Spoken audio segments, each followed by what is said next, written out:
A lot of people think life begins when you're born or conceived or whatever other answers they're coming up with these days. For some people, though, life actually begins the day a doctor tells them that if they don't make some serious changes in their lives, they're going to die.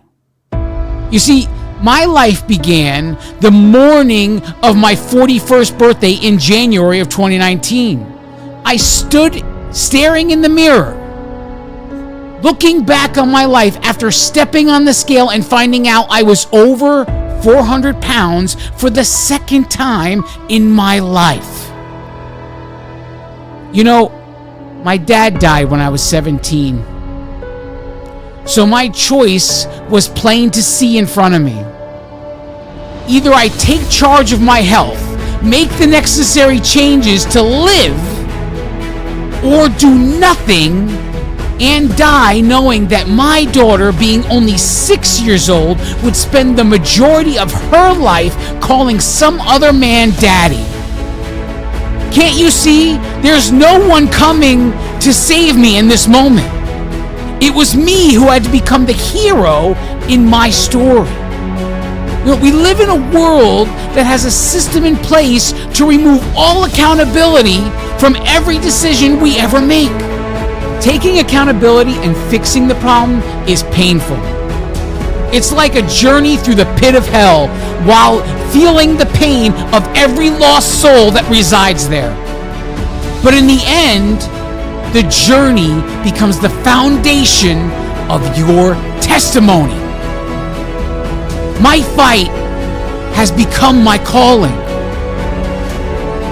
So if you're out there struggling and you hear the sound of my voice, I'm telling you that your story is not over. As long as you have breath in your lungs, there is still time. But it's your fight, your story, your moment to stand up and do what heroes do. It's a long road ahead, and it sucks. And maybe you're thinking you can't do it. But I'm here to tell you that you have all the tools you need. You always have, and you always will. Because you are enough. And most of all, you are worth it. Nobody is more capable than you. Yeah, Friday! Good morning, good afternoon, good evening, whenever you may be listening. Thanks for making me part of your day. This is episode 244 of the Ranting Weight Watcher podcast. Today we're going to start the show where I just want to talk about the workshops. And if you are out there and you're part of Weight Watchers and you're looking for a good workshop to join a bunch of people who are like-minded and supportive of what you're trying to do, listen, Coach Sophie F., 9 a.m. Eastern Standard Time. It is a great workshop filled with great people, and they're all working really hard to become the greatest versions of themselves. And it is a wonderful place to be every Saturday morning. So if it's something you're looking to do, if there's some place you need to be, if you have time to kill and you don't want to be in the wrong mindset and you want to stay strong in what you're trying to do here, Coach Sophie F., 9 a.m. Eastern Standard Time every Saturday morning is definitely a great place to be. You can also go to her Wednesday night workshop, which is a community workshop at 9 p.m. Eastern Standard Time, and that would be for the Better Together community workshop. So if that's something you're interested in, you can go to that as well. You would definitely find me there for both of them. It is definitely a great place to keep your mind on things that you are trying to accomplish and moving forward. I have no weigh-in results this week, but I do have work stats. So, you know what? Journey updates. Again, so no weigh-in this week. I'm going to get to that in a second for the reason why. I do have work stats, though, they go from July 27th, 2025 to August 2nd, 2025. Total steps taken in that time is 84,848 steps. That's an average steps per day of 12,121 steps. Total miles walked in that time frame is 37 miles. That's around 5.25 miles a day, something around there. So the average is basically a little bit up from last week, but we continue on. The work is the work, and we are working hard to do it. I had to arrange some things a little bit differently, so I did fall a little bit short of my typical step count and mile count and all of those things, but not too much. So what really was happening over the weekend? So I had to fly to New York to go to a wedding, and so I had to arrange my walk schedule so that I could make sure I still got the 5 days in. Because that's more to me. That's a bigger deal to me than making sure I weigh in on every week. So the travel day was Friday. I was in New York Saturday and essentially came home Sunday night.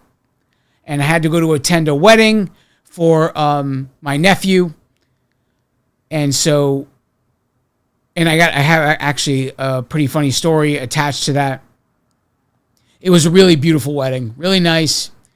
I had to buy a suit for this wedding, and it was pretty much a struggle to buy this suit because, we all have visions in our head about how this life is supposed to go and how this journey is supposed to play out, right? We have it all. Everybody who started has had some sort of framework in their head of how this is going to go. I tell you all the time, I sat there with the clipboard in my hand saying, I'm going to lose 200 pounds and reevaluate my life. I don't know that I had a time frame in mind, but if someone said to me, if you were 6.5 years into this and still not at your goal, would it be worth it? And maybe will it be worth it is not the question, but do you think you'll still be doing it?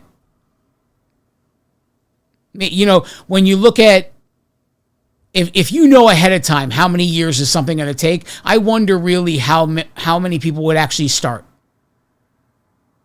If somebody said to you, what is your goal? And you say, I want to lose 200 pounds, reevaluate my life. And somebody says to you, oh, all right, well, that's going to be guaranteed 10 years minimum. Would you start?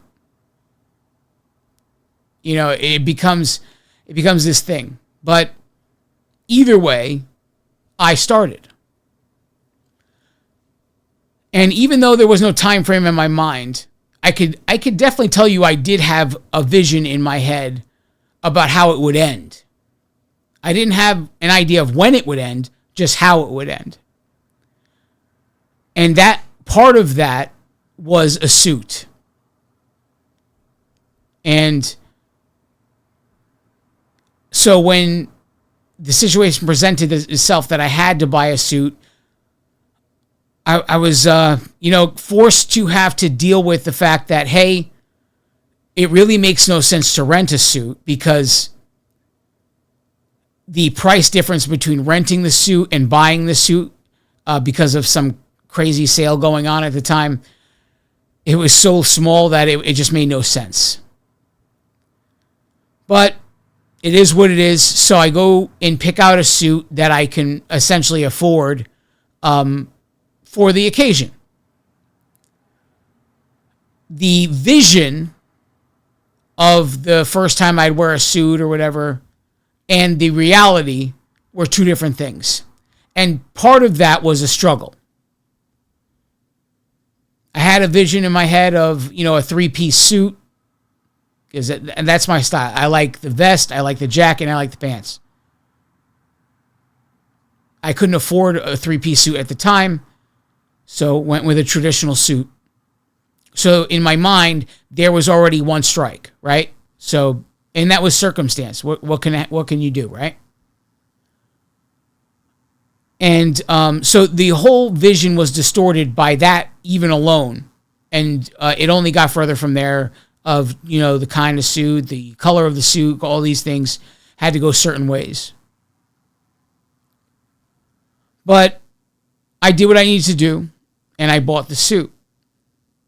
Now, the day I bought the suit, or the day that I tried it on and paid for the suit,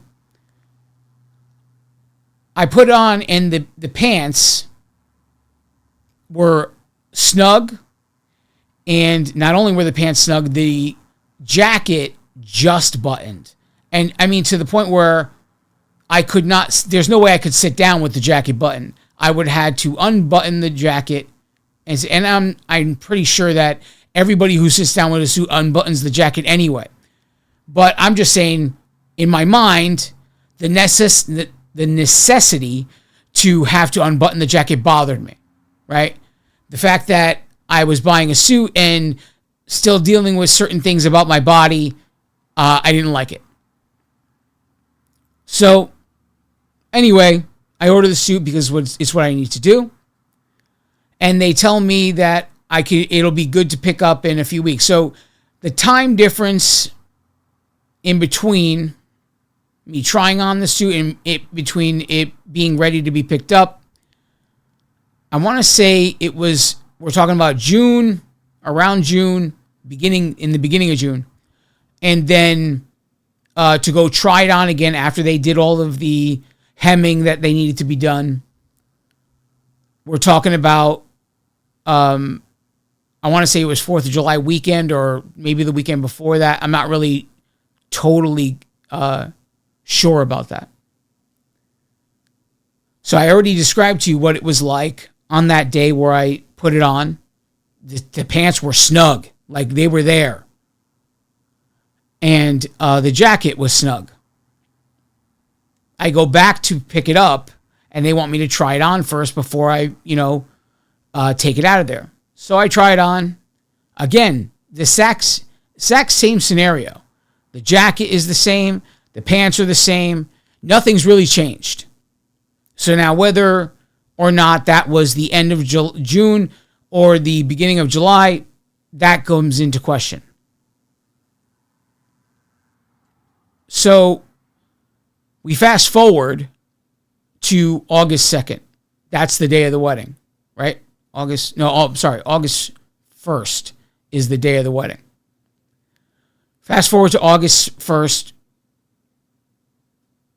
No, I'm wrong. August 2nd, I was initially right. August 2nd is the right day. So fast forward to August 2nd, and I'm getting ready for the wedding. We have to be at the church at 2 o'clock, and we're all getting ready.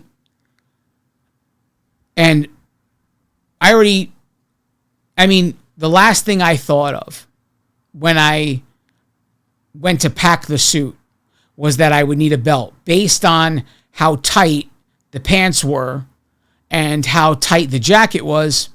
In my mind, there was just no world where I would need a belt. So I didn't pack it. It just was so far from my mind just going by those things.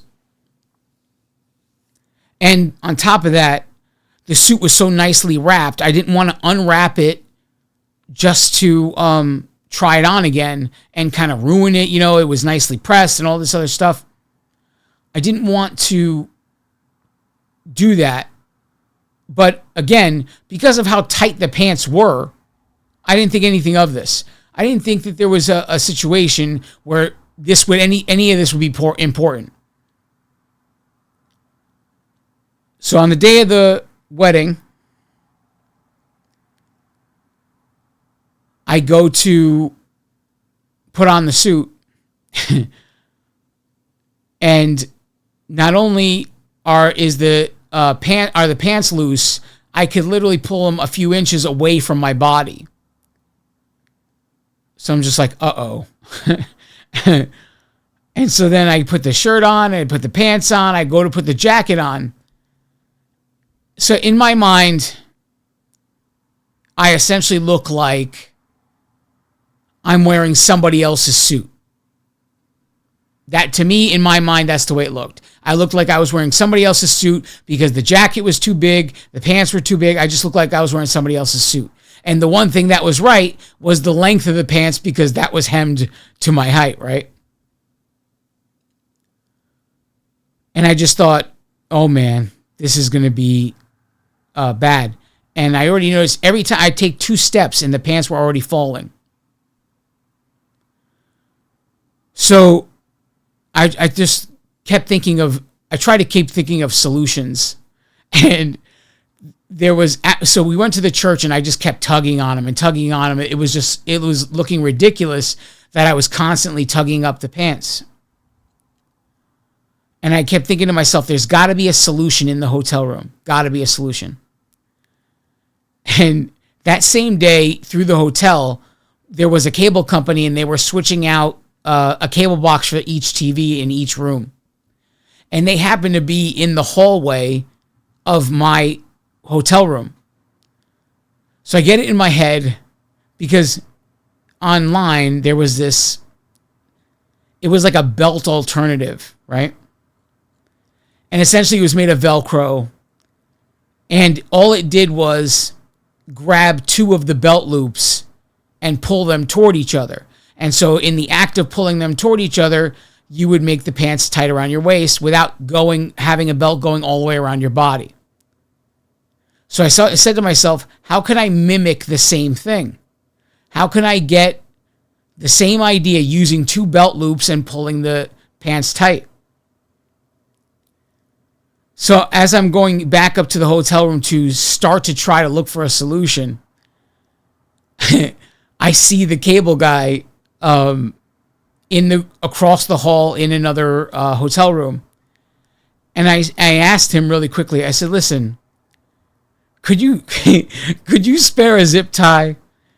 And he's looking at me funny. I'm like, yeah, I understand. It's probably going to be the weirdest excuse or the weirdest request you have all day long. But could you spare a zip tie? He had no idea what I was going to do with it. He might have thought that maybe he missed a zip tie in my hotel room and I was going to just put it in place. So he gave it to me and didn't think twice about it. I go in the room. He actually hands me 2. I go in the room and I look for some inconspicuous belt loops. So I decided to do the 2 behind me in the middle of my back, the 2 that are there. And I pull it tight, and I guess I don't realize how big the pants are at this point. I go to pull the zip tie, and my pants have bunched together like somebody grabbed a towel and just, kind of do something like that. And I look in the mirror, and I'm going, oh, no. Oh, God, this looks terrible. I can't do it. It won't work. And all I could think of is I have 1 zip tie left, and this is not the solution. So I cut that one off, and immediately I go to try to use the other one, and in the front, and I try to do the same thing, and then that bunching of the cloth is just in the front, and there's just no world, unless I leave the jacket on all night, where you don't notice this. And then I tried, my daughter had the little elastic hair ties. I tried something with those. That didn't work out. There were so many things I tried to kind of solve my problem. And none of them.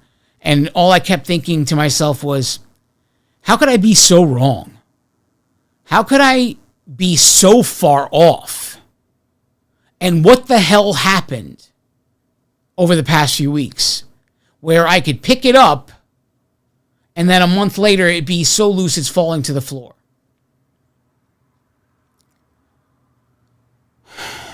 I can't really answer that.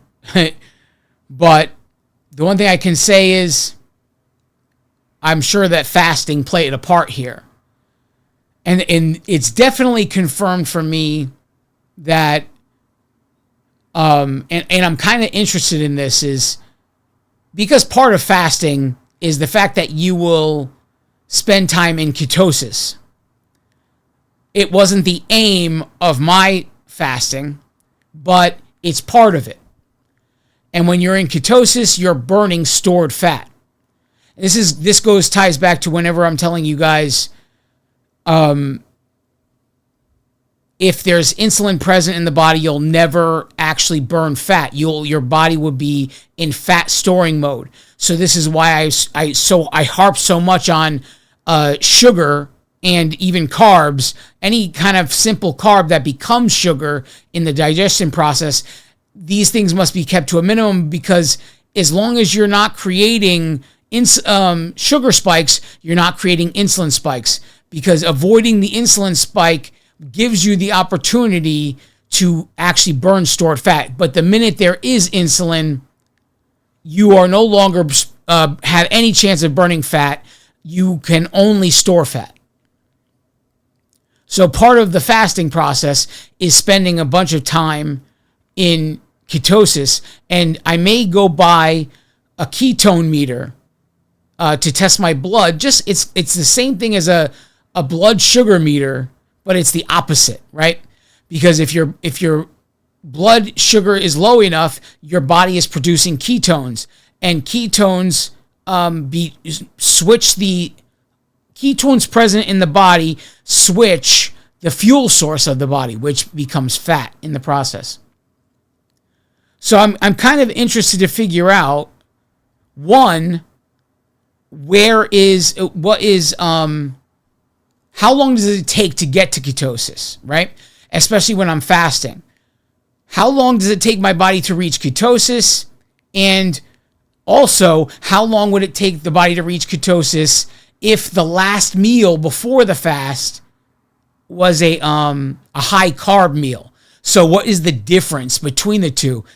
How many hours would have to go by to get to ketosis on a day that I would not eat either be very, very low on carbs or not eat carbs at all, versus a day where my last meal is heavy on carbs? Because believe it or not, there's still days where I eat pasta. They are not very often, but I still do. So it interests me to experiment with that. And so I may just go ahead and buy myself a ketone meter so that I can actually, for the first time, start to really see and educate myself on how my body works. You know, we can throw around terms in life. You know, when we're trying to talk to people, we're trying to say, well, everybody's body is different. And I can't even tell you, if I had a dime every time I heard that in the last 6.5 years, I'm not saying it's not true. But what I am saying is none of us is bothered trying to figure it out, except maybe me. Maybe I'm crazy enough to try to figure out how my body works. I mean, it wasn't how many years ago that I bought a blood sugar meter so that I could do that test and figure out what it would be like.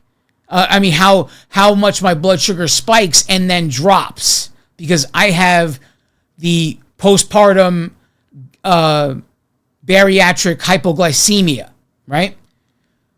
And because of the gastric bypass surgery, I essentially gave myself hypoglycemia, or a version of hypoglycemia that comes from getting the specific procedure that I had done in 2004. So I was interested in how high is a high sugar spike, and then how low does it go after. So I bought myself the blood sugar meter to test all that out. I'm not sure if I ever mentioned it on podcasts, but I definitely did it. So why not? Why not buy a ketone meter and do the exact same thing for myself and learn even more about how my body works? I mean, why? Isn't that all what we're here to do anyway? Aren't we here to learn? I mean, isn't this the goal, really? To really get to know yourself. To get to know how your body works. You hear people throw around the term, that doesn't work for me. How much investigation did they go into Did they get as far enough into testing something that it just made them feel uncomfortable? And then they said, no, this doesn't work for me. I feel too uncomfortable.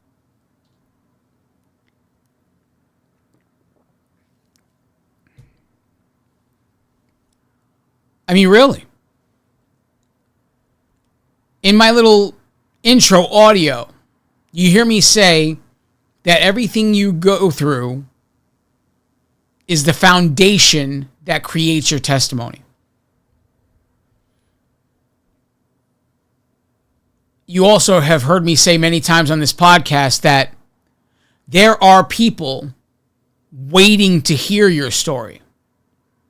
And the longer we struggle and deal with things, the longer they wait for us for our story. That our story is supposed to touch how many countless lives,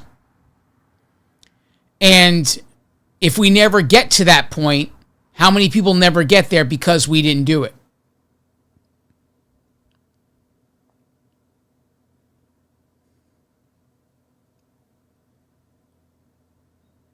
If I think back about how many things I kind of went through here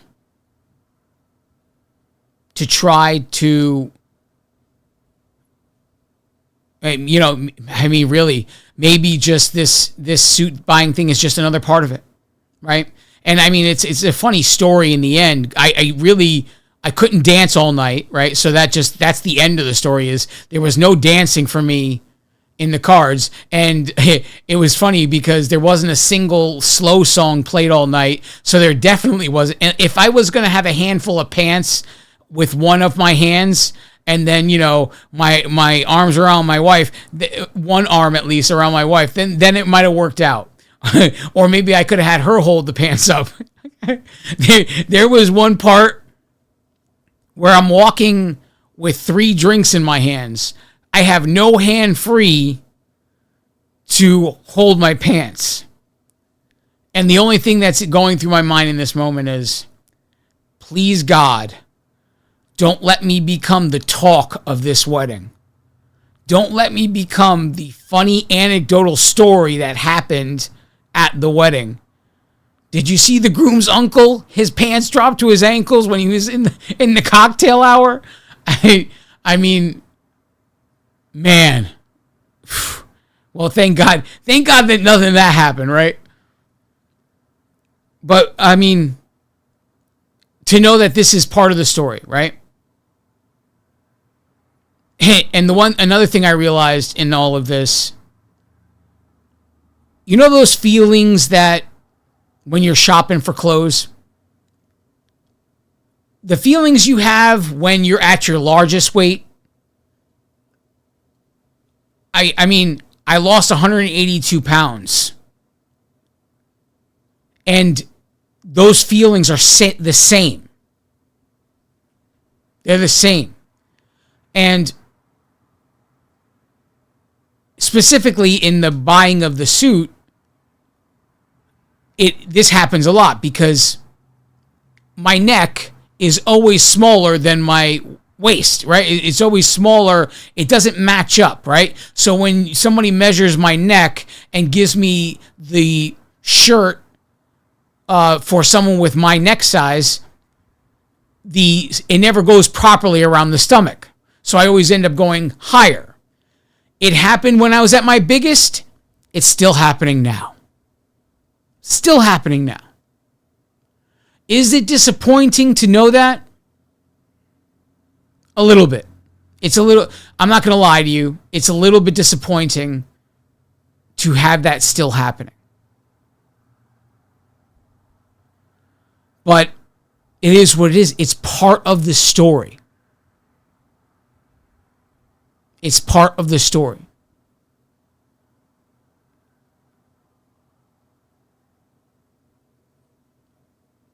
Jesus' entire life, when you look at the entire, from birth to death, when you look at his entire life, all of those things he did were part of the story. And including the most painful parts. There was a lot of preparation he went through to get to that point.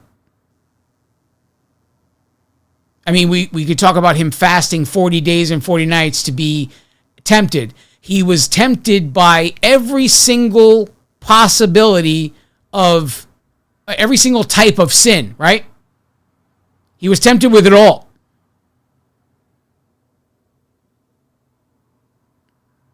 When I look about how many things that I fall victim to over the years in the sin of my life, and never mind just that, but in all of the things I fell victim to in the course of my health journey.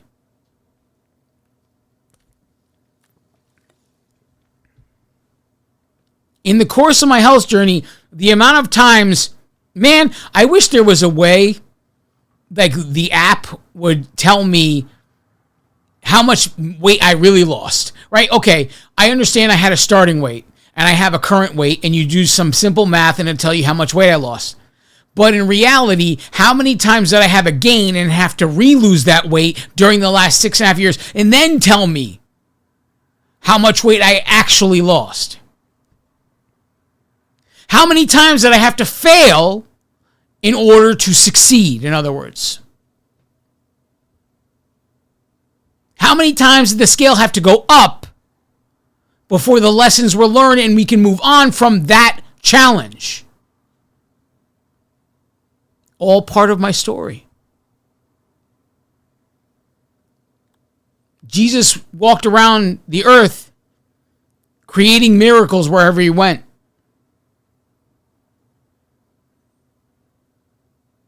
And there's people that didn't like him for it.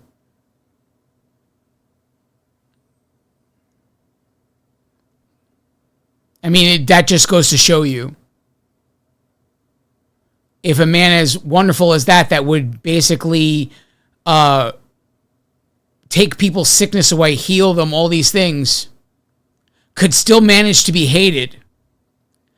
And we live in a society that every little thing offends them, and really it's you that's the problem.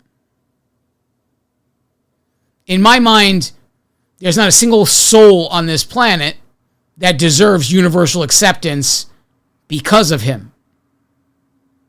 Because of his outright rejection, nobody deserves acceptance. And it should never be freely given. And all of the stuff he went through because of the hatred of him caused him to become our Savior. It fulfilled a prophecy where he became our Savior. So, with that being said, all of these little things that annoy us, all of these things that we can't bear, as simple as giving up things. You don't want to even imagine a world where you give up the things you love to put in your mouth. And then you look at and you compare that to what he did to save the planet.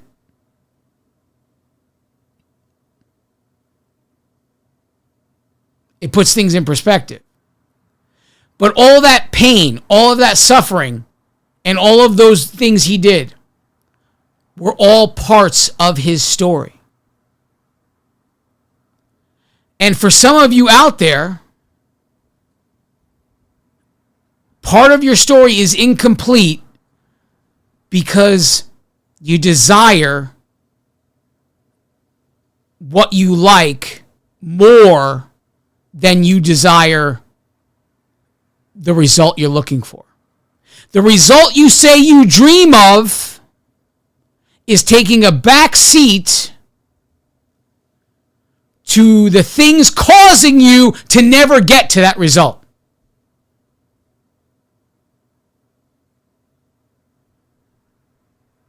And we all have them. There's not a single person on this planet that doesn't have something they are ruled by. And just because you can't see it doesn't mean it's not there. There are many, many things you could be hung up on. Many, many things that hinder you. I'm speaking today specifically about health.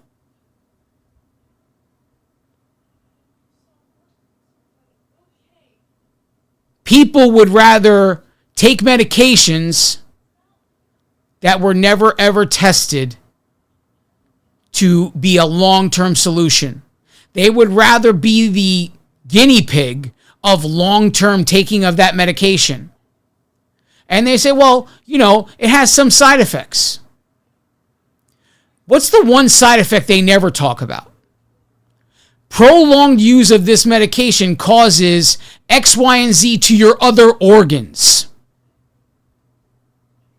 You never hear that as one of the side effects because they never tested taking this thing over a long period of time. They never tested that.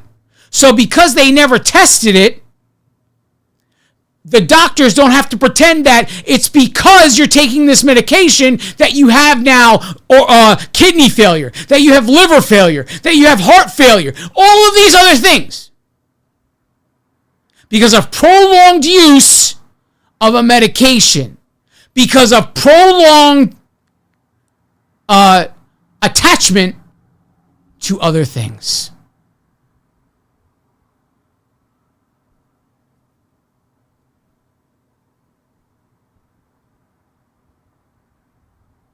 We are completely absolved of all of our decisions. For every one person like me who would point and be the mirror,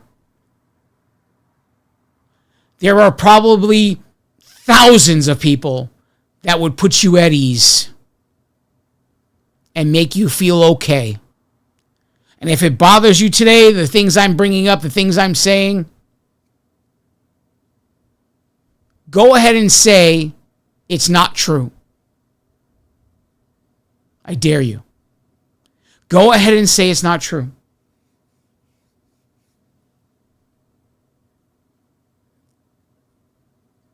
It bothers you more because it is true. It bothers you more, and the reality, the idea is to shut the person up rather than fix the reason you're mad. That's, again, society. We have somebody that will call you out for how you're treating your own body, and we accuse them of body shaming. And they're a terrible person. Instead of saying, is anything he said untrue? Why am I really mad about this? What's the real reason? Is the real reason I'm mad about this because it is true? If it is, what part do I play? What anchor am I holding on to? What is it time to sacrifice?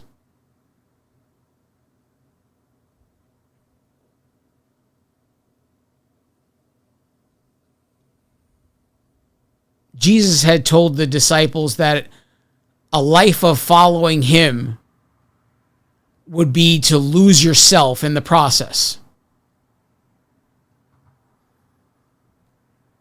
You've also heard me say on this podcast that what I have done over the past now 6.5 years, each thing, there was an obstacle every step of the way.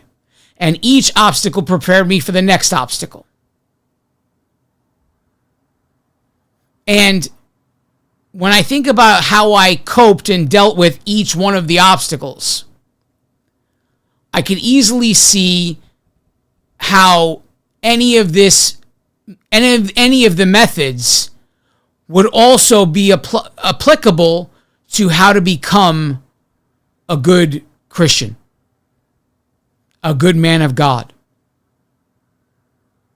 It's almost as if on display, I could see how my own story is preparing me. So my struggle with weight loss is preparing me to give me the methods I need to become the man of God I need to become.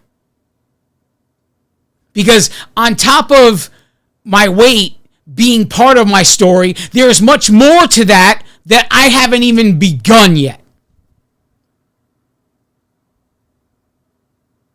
And the parts that I struggle were all preparation for even that next step.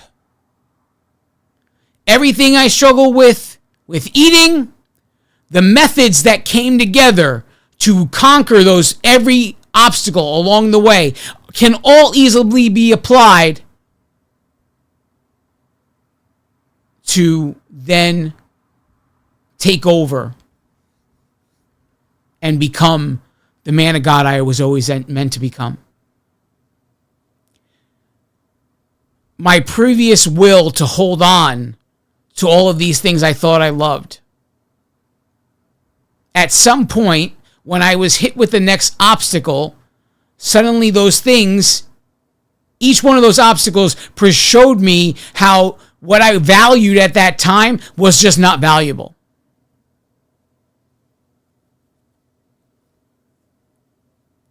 In the very beginning, I told you many times, how I used to eat in the beginning of all this is very different to how I eat now. So in between how I started and where I am now is a bunch of stops that caused me to make sacrifices and changes to how I eat, when I eat, where I eat, what I eat, how often I eat it, and how much I eat of it.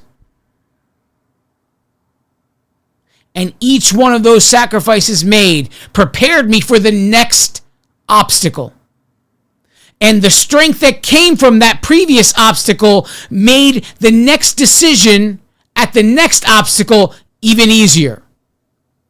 When I went from eating processed food to eating whole food. That's one of the big transitions I made. And in that process, the processed food lost its hold over my life because I did it slowly over time. And I used a book from Christine Hronik to make that move. Actually, no, the book came after.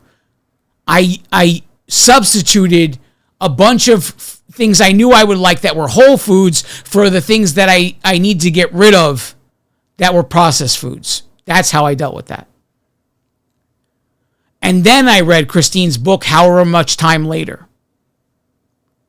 And Christine's book saying I was eating too much of one kind of whole food and not enough of another kind of whole food. So again, I had already switched to whole foods. The hard part was done. I got rid of processed food because that's where all the addictive ingredients are in the processed food. I already made some of the moves. Now it's just about trading one whole food for another. So I started to make some adaptations.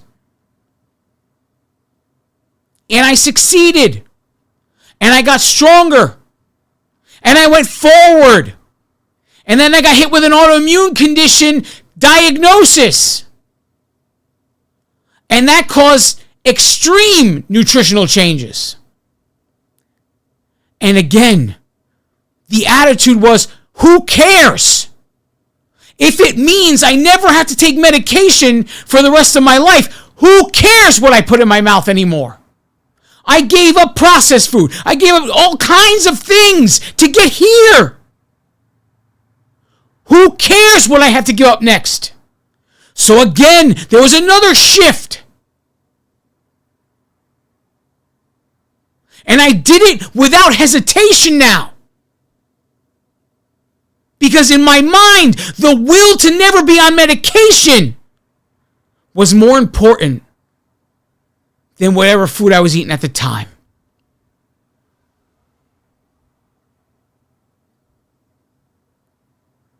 And now the fasting project here is driven still by the strengthening of the immune system, by the prevention of common disease that we think is a normal part of aging.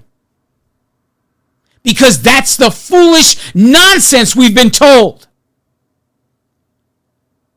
Dementia is just a normal part of aging. Diabetes is it's genetic. All these things are genetic. Why is dementia called type 3 diabetes in many, many other countries in this world? But here, it's got a different name. Because they don't want you to know that you might actually be able to prevent it by simply not eating sugar. How they treat diabetes is a multi-billion-dollar business. And people don't like me to say that. They like to pretend that, people aren't ruled by money. That people that you trust that wear white coats have a good heart. And maybe they do, but they're still doing it for money. And there's a system in place that rewards them, gives bonus money if things are done a certain way.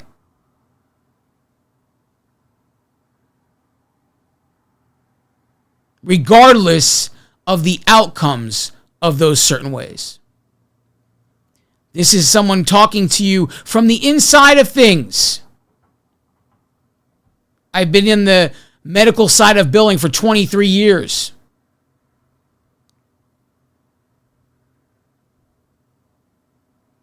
And you can't deny that whatever is being done in any one of these doctor's offices is all dictated by somebody really, really high up in the food chain here that has a lot to gain from you living life a certain way.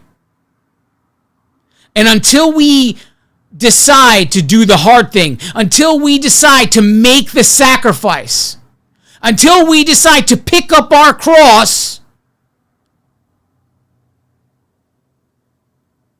and to start the real fight, nothing ever changes. And instead, we buy in to what man says is a normal part of aging. We buy in. We buy into why our country is calling it one thing and every other country on the planet is calling it another thing. We buy in. We assume that our way of health is better. We assume it.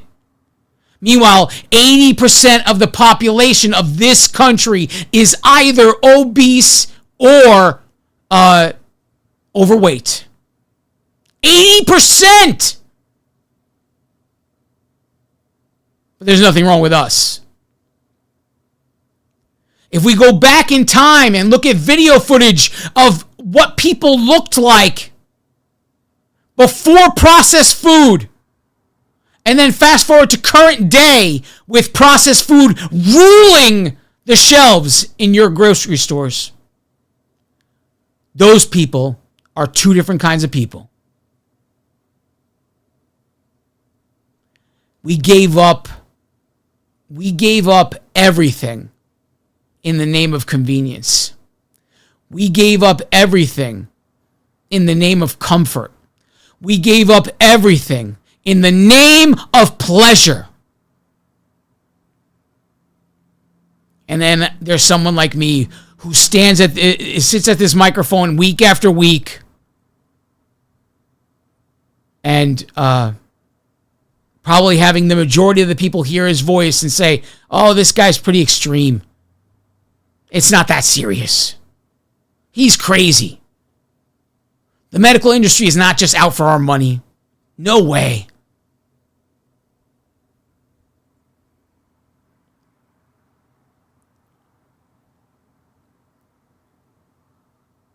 There's a knock at the door of your life. And that knock is for you to make the next sacrifice, for you to move forward. Because God's vision for your life is different than yours. God's vision for your life has nothing to do with what you think is happiness. And if you have things that are holding you back, if you have anchors that you're literally holding on to like it's a life raft, how can you become what you need to be for him if you have these hang-ups? If you are unwilling to make those sacrifices, how are you going to make the big sacrifices? Because didn't he say, you will be ridiculed for my name's sake? Because you love me, you'll go through the same things I went through. For the simple fact that you love him. And I'm not just talking about the people that say it. I'm talking about the uncompromised one.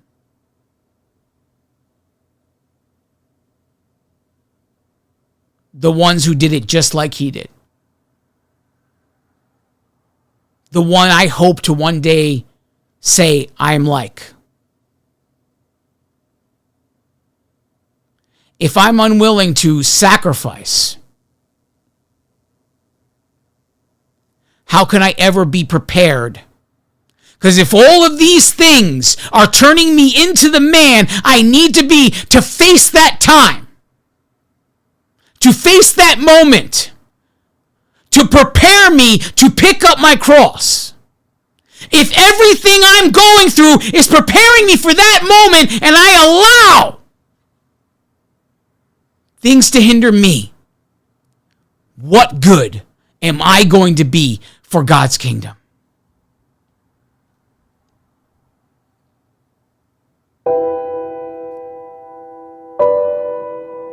That's what it's all about. That's why I'm so passionate. That's why I yell and scream all the time. That's why, because these are the little things I've learned along the way.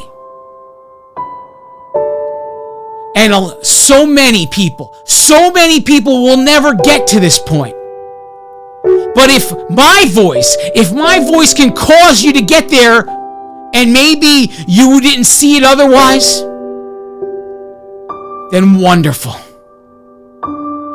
If my craziness, if my yelling and screaming week after week after week finally plants enough seeds in your life to make you really start to sacrifice everything you think is happiness and to start the real fight. The real fight.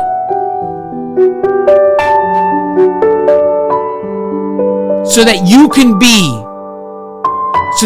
become the vision that God has for your life. This is not about what you want. This is not about what your family and friends want either. This is not about what I want. It's not about anybody on this planet. It's about, at the end, when you're facing him, being able to say that the afflictions I went through in my life did not hinder me to become the man or woman of God you intended me to be.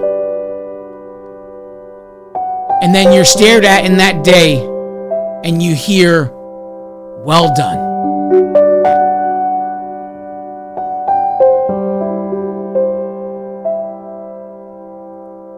It all seems worth it to me. All of the things that I could say that I really struggled with, all of the things that I was annoyed by, all of the things that made me angry as I went through the last 6.5 years, I can say that they were all worth it. And I'm not done going through it. Because last I checked, I have plenty of work to do. Plenty of weight to lose, plenty of work to do. Because if I had did everything that God intended for my life, I probably wouldn't be here. And it's his grace that keeps me here so I can have more time to do what He has intended for me. His grace keeps me here, keeps me breathing, keeps me waking up every single day, because He knows I'll give Him a little more. He's getting there. He's getting there. He's getting there.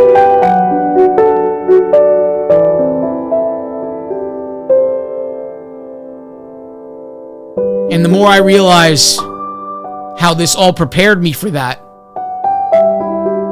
it's like looking at a masterpiece and seeing how it all fit together. Seeing how every the stroke of the paintbrush created this wonderful picture. And what you think is a struggle and is a mistake and you shouldn't have to deal with, how all of that made the picture even more beautiful. Who are me? Who am I? Who am I to say he was wrong? Now that I can look back and see the picture so far and know that it's not complete, who am I to say it was wrong? That I shouldn't have had to go through being over 400 pounds twice in my life. Who am I? In the end, being over 400 pounds more than once in my life is going to become the most wonderful part of my testimony. I love each and every one of you. God bless you all.